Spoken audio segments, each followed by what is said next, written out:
Hello to anyone who's watching this. I did mean to post a Journeys with Jane last week, but it's been a very frenetic time. Incredibly grateful to be working for the first time in months, and these 2 weeks will see me liaising with meetings / actually working with 8 schools, which is a massive relief after this difficult time. But I thought that there'd be some value in discussing one lesson which Jane would often give or reflect on, because we're of course approaching a fraught political time in much of the world, and the lesson is about not seeking agreement. So the idea is that here's my little kind of box, and I now tend to believe and think certain things. And of course, it's very comforting when I get other people to say, yes, Paul, that box is right. And so often what happens is I'll form an opinion. So let me think. It's like, trade relations with Bulgaristan are absolutely ridiculous at the moment. They're not to the benefit of my country. Don't you think so, Susan? And of course, I then approach Susan, who might not even have heard of the fictitious nation of Bulgaristan, and at the very least, she's prompted to sort of say, yes, very good point. And often I don't then engage anymore with that, because yes, Susan agrees with me, I therefore am right. And I kind of build up these levels of thinking that I must be right. So you see, I've sought agreement. I've gone out and I've purposefully found someone and said, I want you to agree with me about this particular thing. And then, of course, the problem is, I'm sure you've heard the old maxim that instead of speaking all the time, perhaps you should try listening, because if you speak, all that you're doing is putting out things that you already know. But if you listen, maybe you're going to hear something which you haven't been exposed to before. And how else can we grow except for taking in something that we don't already have and shifting in some kind of way? And so I thought at the moment, the problem is that if one looks on social media particularly, and the media at large, it's very easy to find our kind of echo chambers where people just say, yes, Bulgaristan's bad, or whatever the case might be. And we then re-emphasize and reinforce our version of the truth and what must be true. And that often leads to us being inflexible and intractable, and it also means that we don't necessarily seek truth so much as we seek comfort. So I would go so far as to say that disagreement from people really is a blessing. Now, obviously, disagreement should be done in a kind of respectful way, although that can be quite difficult because some opinions have such noxious qualities to them and hurt so many people that it's difficult to respect an opinion that disregards others. But if one can listen to alternative views with an open mind and in a respectful manner, it's really good. So actually, a lot of my friends who I value the most are the ones who will say to me, that's just nonsense. And then we can have a dialogue about it. And I can say, well, what do I think? And negotiate my own thoughts and experiences in relation to that.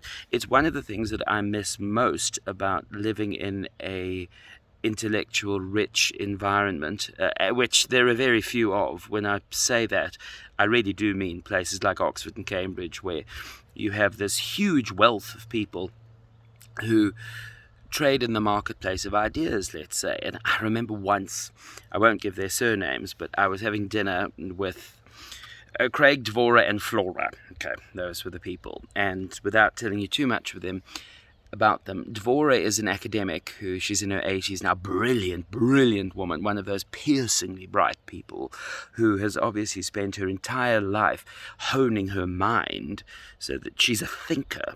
And then Flora was a junior academic at the time. And Craig and I were just listening at the time to an exchange in which Flora was saying how she had researched X, Y, Z, and she had found ABC and blah-de-blah-de-blah. And I'll never forget this woman who was more than double Flora's age. Dvora looks and she says, I'm sorry, Flora, that's just rubbish. Now, realizing that she is literally referring to the body of work that Flora had been developing at that point. And I remember Flora being a bit taken aback, and I was kind of, I imagine Craig was as well, at this kind of idea that someone could be so bold in disagreeing.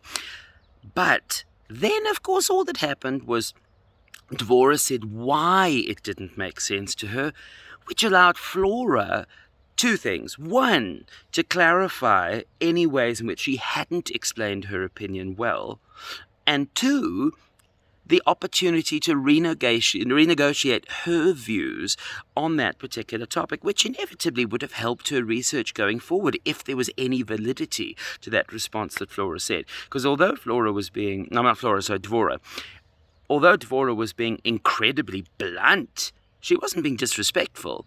In fact, the idea was she thought that she could disagree very directly because of her respect for Flora. She assumes that Flora can handle it. She's, to borrow another phrase that Jane would give, holding her big enough that she could lend her opinion in a very direct, bold way, which of course allows that much more scope for growth and thought and a much more lively conversation. And I found that in a lot of environments, I'm going to make up a silly example, but people will just say, "Oh, I do love lemon cake. Lemon cake is delicious. Oh, yes, the flavor of lemon cake. Oh, yes, lots of things are tasty, but especially lemon cake." And eventually I kind of want to rip my eyes and ears out of my head, because I think to myself, I'd almost rather that you said that lemon cake tasted bad in this context.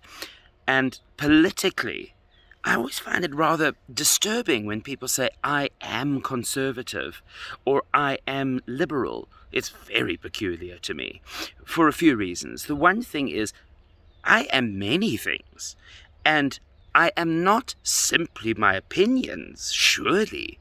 I also find it very uncomfortable when people simply tick a list. It's like, "Oh, yes, because my identity equals being liberal or equals being conservative, I have to believe number 1, number 7, number 11, number 16, number 25 on the kind of political playbook." I think that's total nonsense. There are certain opinions which I've thought through which lead me to very conservative opinions, whereas more of my opinions generally would be of a liberal bent, but I have a disparate response to different topics on the basis of me thinking and negotiating through things. So I'm very uncomfortable with the idea that we have to feel XYZ, and seeking agreement from people who we regard as part of our tribe makes it much harder for us to reach any conclusions that fall outside of a certain playbook, which, to my mind at least, means that you lead a less growthful life, and a life which is inevitably going to be a little bit less authentic than the one that you might conclude if you deliberately sought alternative opinions. So why not go and check things out in a more kind of open-minded manner? And then, just as an aside, because this is delightful and extraordinary and beautiful and has nothing to do with what we're talking about now, I noticed something amazing where I am in the African spring sunshine. Look at this. Doubt you can see anything yet, but look at who are hiding in here.